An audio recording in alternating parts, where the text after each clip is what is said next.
Kani kadai ke Patisi TV, bat pidang pet ya ka kubor baman kasngi, belawan rasyapi da ka rupa, bapentingan bat penbha. Ka kenhun jong ka Committee on Women's Empowerment, jong ka yeng dorbar thawan ke jela, ha ka arpandru terek munta unai wing arja katpra, kala kantan ya ka Jingtohkit, balakle da Additional Deputy Commissioner jong ka East Jingshah District. Halor ka Jingshah Thombor bat thmusyem ya ka Jingem, jong ka Nongilam ka CSWO ka kong Agnes karsieng, bat ka Amita sangma.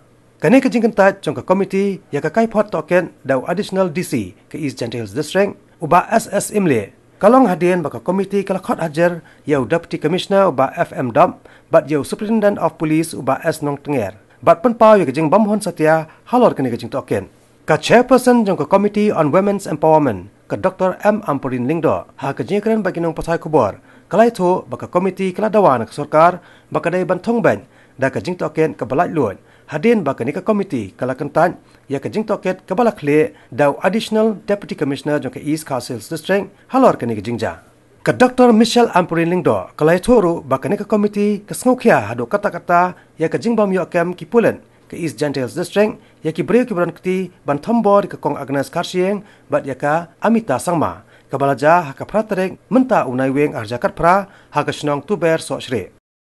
The additional DC has not even attended and responded. He is the main inquiry officer. We have not been told, though we have asked who are the members of this inquiry committee, we have still not been informed, but we are awaiting information on that.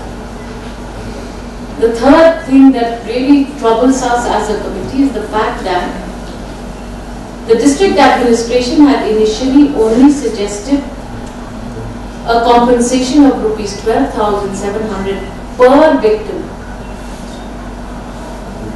for expenses of medicines and other requirements by the family. It took a court order who has instructed the state government to release 5 lakhs each to each family as compensation for this abuse on them. But we are told that even that is still pending. The committee is very disturbed that the inquiry period has been extended to the 30th of November, and it seems and it looks like even the 30th of November is not going to be sufficient time frame for the committee to actually give its recommendations and findings.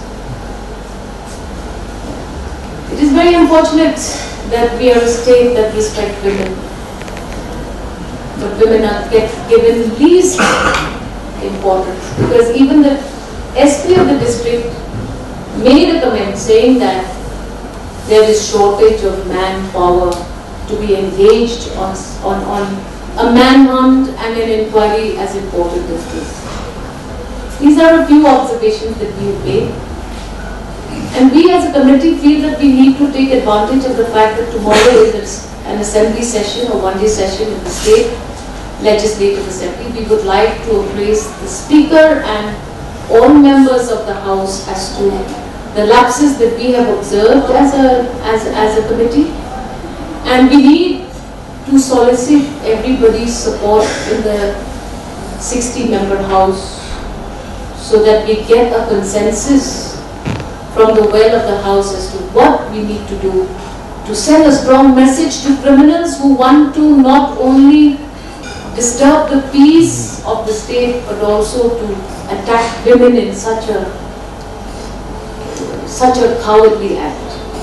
So we are taking all of these considerations.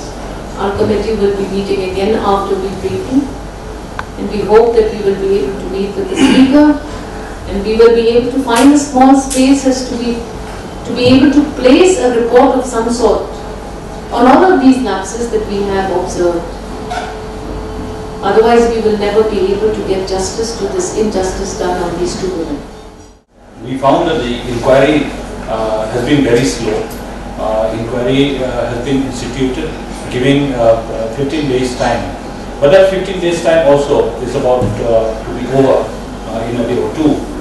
The only action that perhaps we have seen is that the statements of the victims were taken a few days back, and that too only of Amita.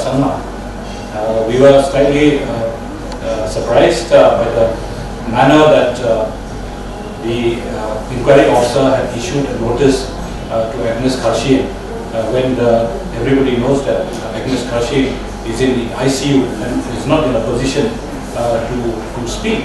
And we question the same, that how could such insensitivity come in the minds of the inquiry officer. Some sense should prevail that a person who is not being able to speak and yet notices have been issued, thus creating a mockery of the whole inquiry. Then, like Madam Chairperson had mentioned, that we have pressed for an independent probe. In fact, whatever inquiry has been conducting is not even a magistrate inquiry.